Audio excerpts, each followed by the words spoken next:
Hello and welcome to The Print. I am Sumi Sukanya Datta and we have with us Dr. Syriac Abby Phillips, hepatologist and medical researcher from Kerala, and Dr. Arun Gupta, who is convener of Nutrition Advocacy for Public Interest, or NAPI.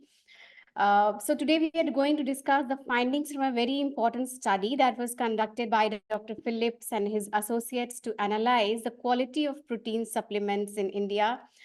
And so we'll start the conversation by asking you, Dr. Phillips. First of all, welcome to both of you on the show. And could you please share, Dr. Phillips, how this study was carried out? And first of all, why did you and how did you plan to carry out this study? And what do you think are the main findings from this? Okay, thank you for having me in this conversation. So this study it just came up without any expectations, to tell you the truth. The fact is that we already knew about a lot of adulteration, contamination, and poor manufacturing practices with respect to nutritional supplements, especially protein supplements and herbal and dietary supplements from the West. So we have data that a bad or mislabeled or a contaminated product can actually harm the public, and a lot of data from the West on it.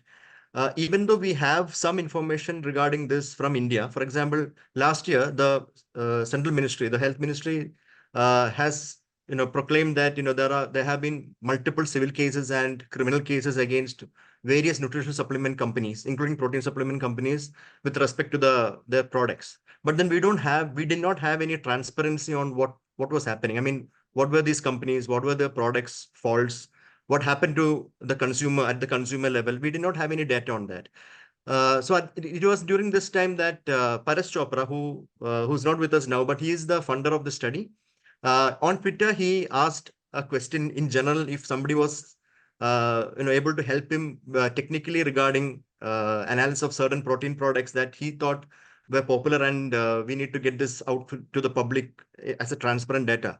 So a lot of people tagged me on that, and then I got in touch with him, and ultimately we decided that we're going to look into 36 popular brands. I mean, whatever his allocated funds could let us procure and analyze protein brands from the Indian market, and then get it out into the open. So one of the main conditions that I put forth was that we have to get it published. Without peer review and publication, this has no value. So, and he said, it's fine. And I said, it's going to be very stormy once it's done. He said, it's okay. Let's see what happens. And that is how we have this Please, I'm project. sure it has created a lot of, it has gained a lot of attention, and created a lot of traction. Yeah, I know. We expected this, but then it's like really well taken by the public, and I hope the authorities also, look into this. And coming to the second part of the question, what were the main findings? So we already had a lab that was approved by the FSSAI with all the standardized protocols and industry grade methodologies to assess any food and dietary supplement.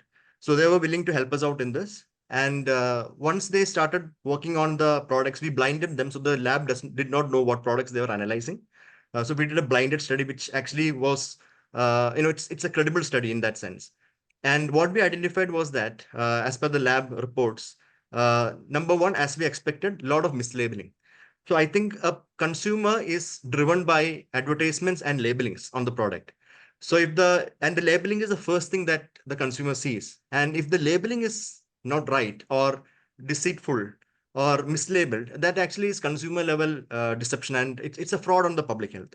So what we found out was that almost 70% of these protein supplements did not actually contain the protein that was labeled on the product. So it was mostly lower levels of protein that we identified using the gel-dal method, which is an industry standard method for identifying total protein content. And second was that a lot of these products, which are already approved by the regulatory bodies, were actually in fact contaminated with insecticide and pesticide residues, and also fungal toxins known as aflatoxins. And some of them also had toxic heavy metals. So some of the products contain heavy metals like copper, but then we also had heavy metals that we did not require at all. For example, lead. So any exposure to lead is harmful for your health. So WHO has also said that any exposure to lead, just like alcohol, is harmful for your health. So we had lead, we had arsenic, and we had cadmium identification in many of these products. And the quality of the product versus, I mean, the manufacturing quality versus the component within these products were thoroughly disappointing once we finally had these figures out in the open. And these are the cardinal findings that we had. I mean, as we move on, if there is any other questions regarding the findings and in-depth analysis of these findings, I'll be happy to clarify that. Yeah, I will come back to that. I would now like to for Dr. Gupta also to pitch in. So, sir, one thing is very clear that there's clearly some lacuna on the part of FSSAI also probably, they should be, like Dr. Phillips also said, that the project was also doing part of what probably the regulator is supposed to be doing. So, I would request you to please share first, what do you think of the initiative? And what does it say about the action, or rather the lack of it, on the part of the regulator? Thank you very much, Sumi, for having me. And thank you, Dr. Philip, for sharing the findings. And I think the study, conducting the study and thought of it, and the process followed, it's a laudable thing to have happened in India. One of the reasons which the major finding of the study says that it's misleading and it's mislabeling, and so no, I would say they're lying actually. So that people are actually subjected to buy products with lies contained in on the labels, which are given by the manufacturer for making money out of it. So the reason that the Food Safety Authority was constituted was to ensure that food is safe and people get to eat these. So these are not real foods actually, in my opinion. They are actually industrial productions, and which also contain a lot of other things, including, if at all we are looking only for protein, that's fine. That even then they are misleading there, and having lead and all that is dangerous thing. It amounts to even a criminal offense like adulteration. So food safety laws currently, I look at this product as a part of a food product market available, not just only that is a high protein thing, but all the food edible products available, for which labeling and other provisions, or including advertising and marketing provisions, are available, which we found. We did not test the protein powder packets, but we did test on other food products, and we find that the labeling as well as the advertising laws in this country are ineffective to control any kind of advertisement. In this case, if the advertisement also, in one of the tweets in some paper today, I also saw that there has been something like the sold as natural, right? So there's a lot of already in the Supreme Court the case about health, and then the recent evidence of another drink, so-called health drink, like which have been in controversy for more than a year, and now the government acts that okay, you don't put them in the category of health drinks on your media or on your platform where you sell them, right? Still, I think there is a deficiency in the action. It's a good action, fine. It has drawn a lot of media attention side by along with this protein supplement study. There is a need for a clear-cut definition of whether this product is healthy or unhealthy, which also would mean that some of the products might contain, for example, sugar content, along with whether it was not neither promoted that it contains sugar, neither people would be told. And same thing, I would request Dr. Philip to also let us know if there is these products contained sugar which was higher in the amounts. I suspect that sugar in some of these products would also be higher, and people don't know about. They are consuming sugar also in the name of protein. So Yep. these are the things, two things which I think are very important from the regulation point of view. And as you rightly said, Dr. Philip, that authorities must listen to such findings and come up with appropriate regulations which are clearly worded, not provisos. Yeah. Over to you. Yeah. So to extend that answer, I mean the question that Dr. Arun has asked me. So most of these are marketed for bodybuilding, so whey protein supplements and things like that. So one thing was that most of these contain non-sugar substitutes. So it's either aspartame or sucralose or other non-sugar sweeteners. Most of them did not have actual added sugar in them because they're considered healthy and for bodybuilding. But I think beyond just the sugar content labeling, very interesting was that the complexities of some of these products. So when somebody is just going to say that I'm going to buy a whey protein and drink it, that person is not actually going to get only whey protein. Some of these products were so complex that they had a lot of botanicals and a lot of added dietary supplements. For example, copper is commonly added to most of the nutrition supplements. But some of the supplements that we analyzed had copper at such very high levels. About 3 or 4 companies, I think, had copper at such very high levels that it's a concern for chronic toxicity in the body if somebody is consuming that continuously for many months. And I think that actually is something that people need to realize, that just by reading the labels and looking at the contents on the labels does not cut it here now in India anymore.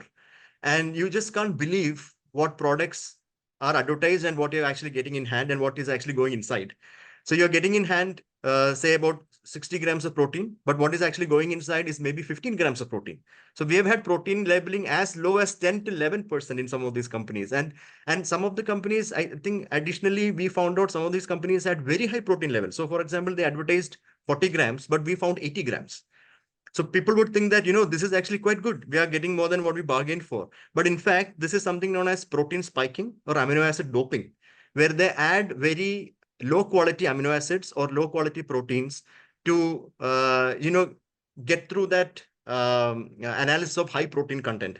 So when we do the standard protein analysis, the content shows that it's very high protein, but the quality of protein that the person is actually getting is very low because they adulterate it with very low level amino acids such as glycine and taurine. I mean, the whole issue is so complex that it just does not end with a low protein content. It goes beyond that, and I think it affects everyone because protein supplement industry is now ever booming.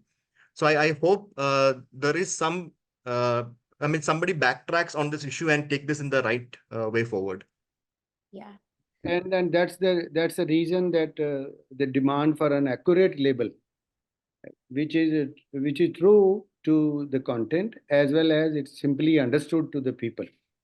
And if you add copper, if you add lead, I mean they're not just carried over through a routine environment, right? They would be added to the product. So one thing we understood was that most of these heavy metal contamination that we found was mostly in complex protein supplements, those which contain botanicals. Okay. So I think the source of these heavy metals were mostly the raw plant sources that they used, which they mixed with these protein content. And it was very clear that a lot of the other supplements where there was just pure dairy based or casein or whey based supplementation products, the heavy metal contents were much lesser or sometimes even not even found. So I think the ingredient complexities, which is what we have written in our research section also as part of the discussion and conclusion, that we need to reduce the complexities of these products and make people understand that this is what they require and this is what we are going to give you. Nothing beyond that. So I one agree. question, Dr. Phillips, I have on behalf of people. Some people are actually questioning companies, for instance, some companies, because we did the report. So some companies have reached out to us also, sort of putting a question mark on the credibility of the study itself, the methodology used in the research, and also saying that talking about the journal that you chose to publish the study in. So could you please talk a little about, do you have any sort of reply or answer to people who are questioning this project? Yeah. So I think it's quite interesting that none of the companies actually contacted me as a corresponding author. Company, but told me that they are planning to probably or have already filed a lawsuit. That is what I was given to understand. Oh, okay. So there are three things here. So the companies can act three ways. One is to go aggressive against whatever we have told and say that try to prove that it is wrong. Mhm. Second is that they'll keep quiet. That is what very smart companies do. And third is they come clean. So they go for a third party certification. We have provided all the data that require because we have even provided the batch numbers and the stickers for Mhm. all of these companies and the products that we have analyzed. And this is part of the supplementary data that anybody can access. It's for public view. So they'll just come clean and show that, from their side, if there was some discrepancy, they will correct it. So that is ideally what needs to be done. Now, the second aspect is that the methodology. So the methodology is as per industry standard, just like what I have said before. This has been conducted thoroughly from an approved lab, which is approved by the FSSAI. Mhm. FSSAI is the highest, whatever said and done, FSSAI is the highest food regulator in this country.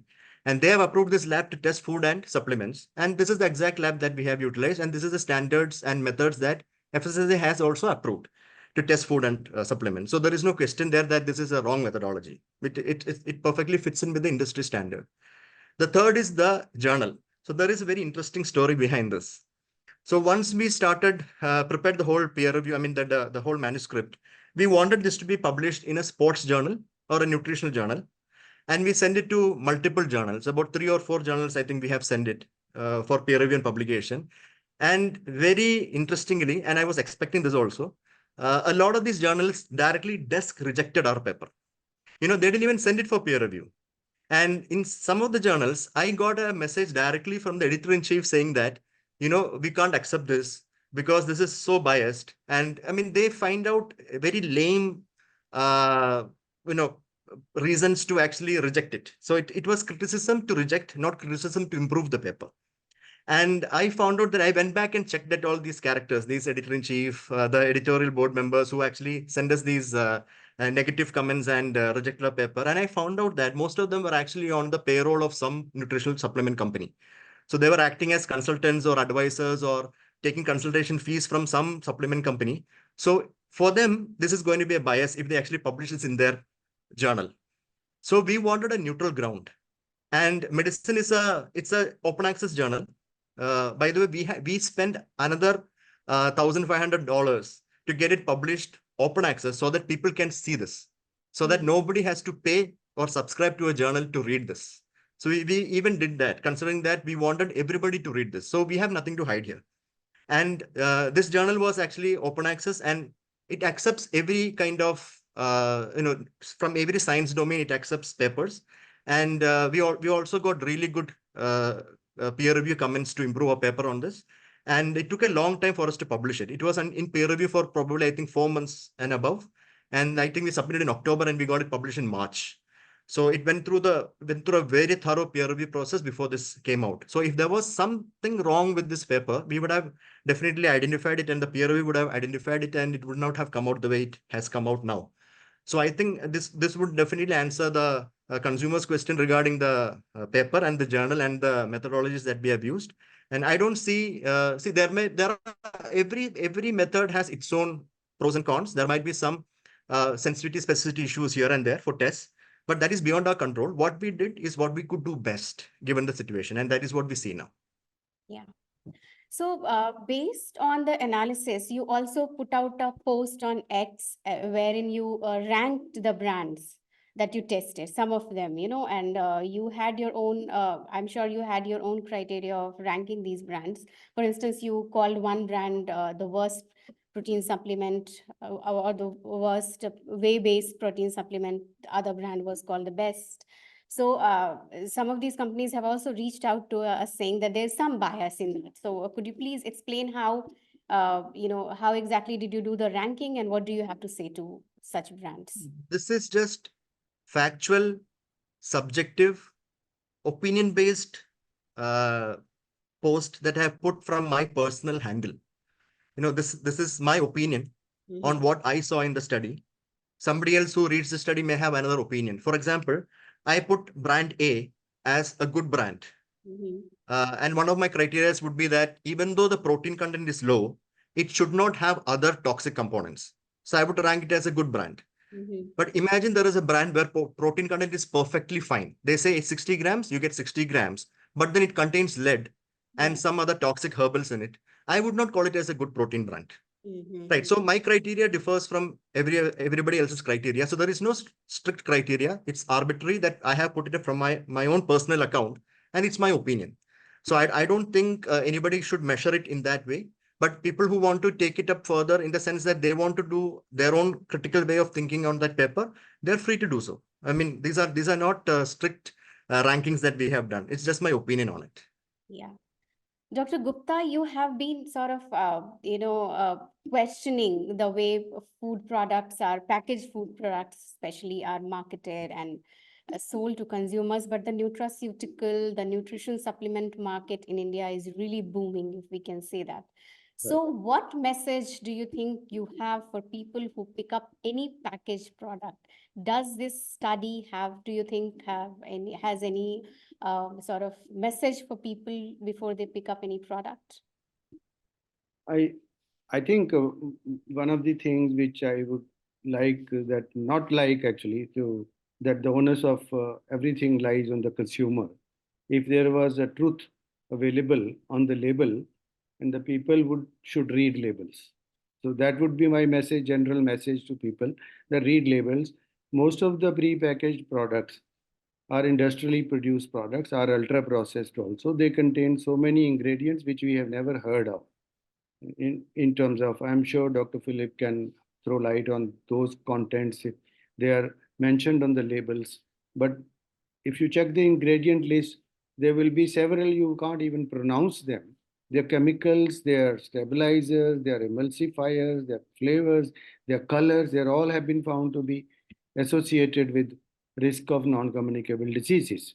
The research is going on in the world. So I would rely more on a policy which would actually create an accurate label and not exempt these products because being some called as nutrition supplements and some are called as health drink or others. They just tend to get out of a policy framework and escape advertising restrictions and other things, which I believe that any pre-packaged product, people must look into this area very carefully if they really want to consume a higher level of protein depending upon their activity. There are ways and means to do so. It's not necessary, always necessary to have a industrial package product.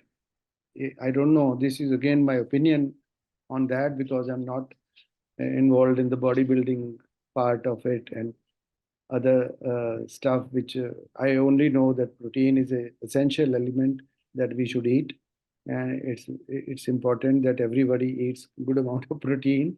And when it comes to athletics, it changes. It requires a little more protein to eat. So my message is to look into the ingredient list and also look into other elements, non-nutritive ingredients also, which are harmful to health. Government has a role to play, a larger role to play because the biggest organization here and regulator here is the government. If they cannot ensure that products available in the market are safe, I think there is some weakness in the regulatory system. Yeah. Dr. Phillips, would you also like to say something?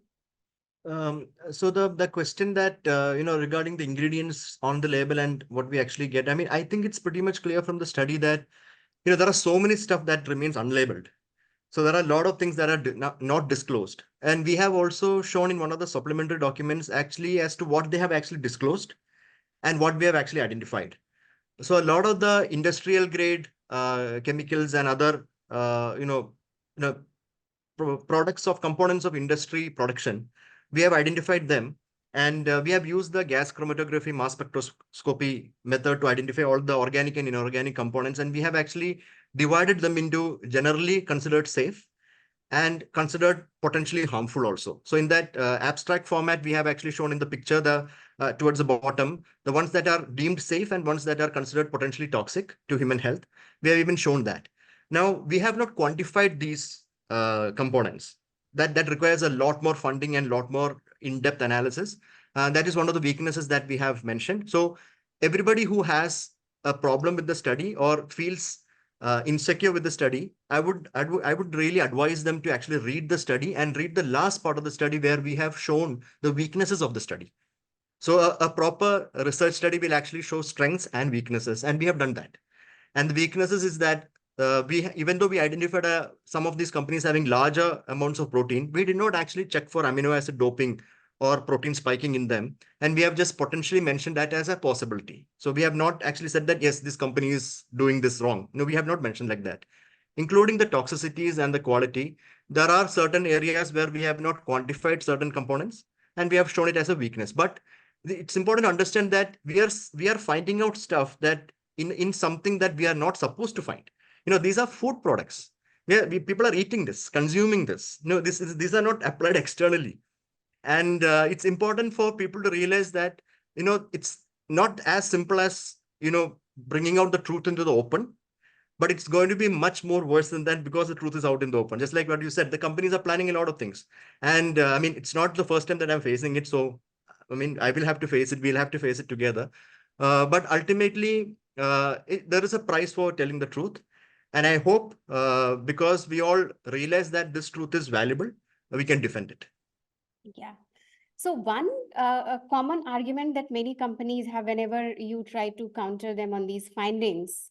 For instance, we saw last year also when now we can't even call it a health drink, but one particular brand was found to have very high sugar content, and it defended again on the same line. Now I'm hearing on your findings also, we are hearing the companies saying that we are doing this because FSSAI permits us, because we are checked thoroughly and we are regulated by the regulator all the time. So definitely there is some lacuna on the part of probably policy regulation, the way products are approved and regulated. Would you have, both of you, this question is open to both of you, would you have any specific suggestions on how this can be improvised upon in India? Dr. Gupta, will you like to say?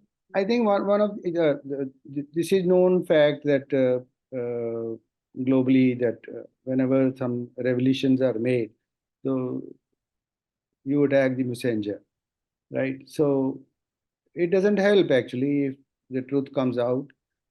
As you gave the example of Bonvita last year, they issued legal notices and all, and the person also withdrew from the video as well as apologized, right? But it had a huge implication, and since then this noise has not stopped because people now literally come to know that this is a harmful product.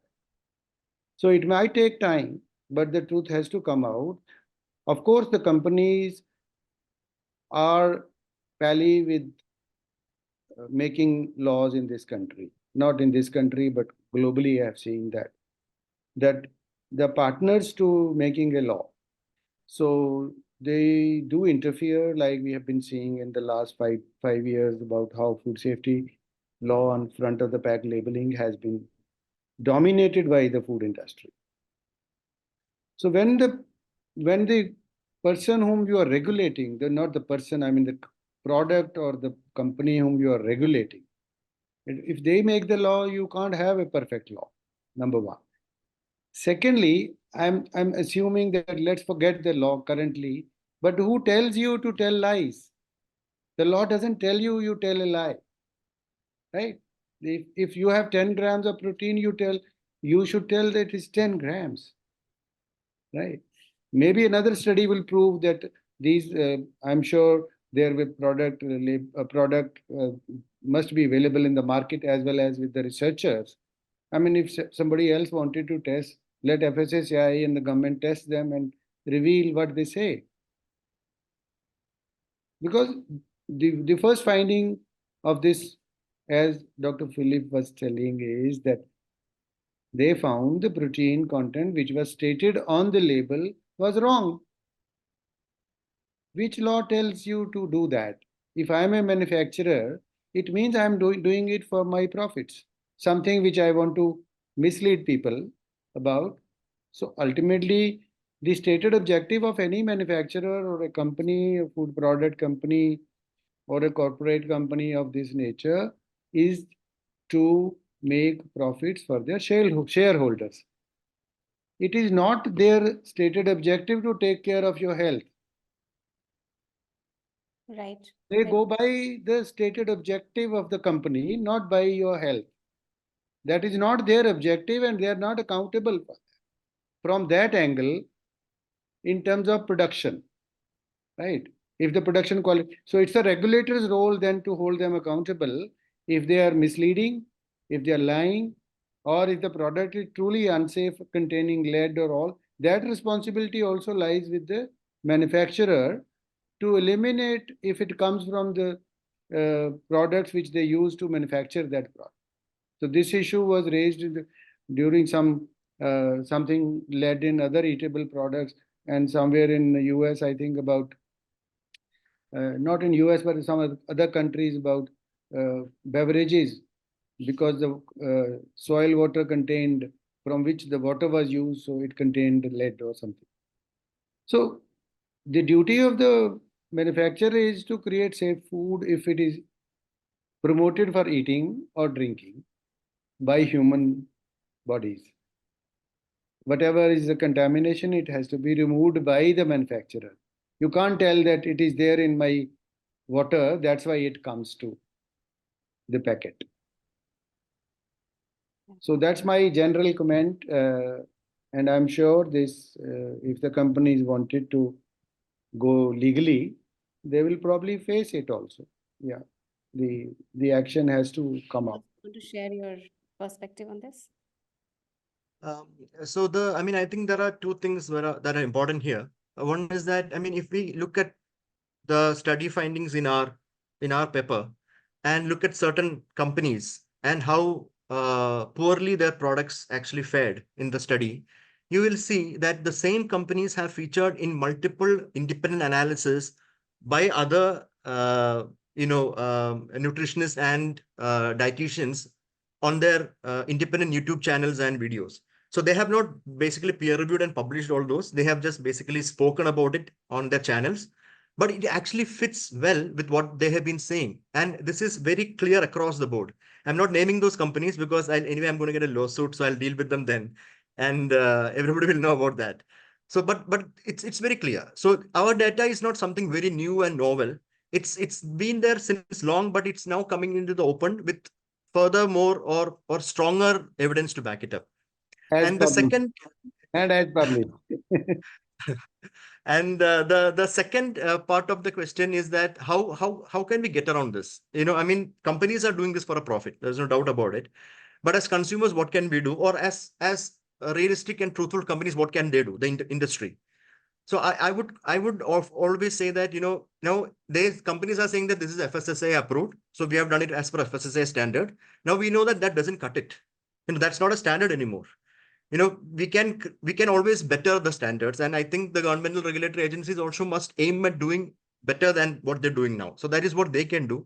And what the companies can do or industry can do specifically is that go for third party certification.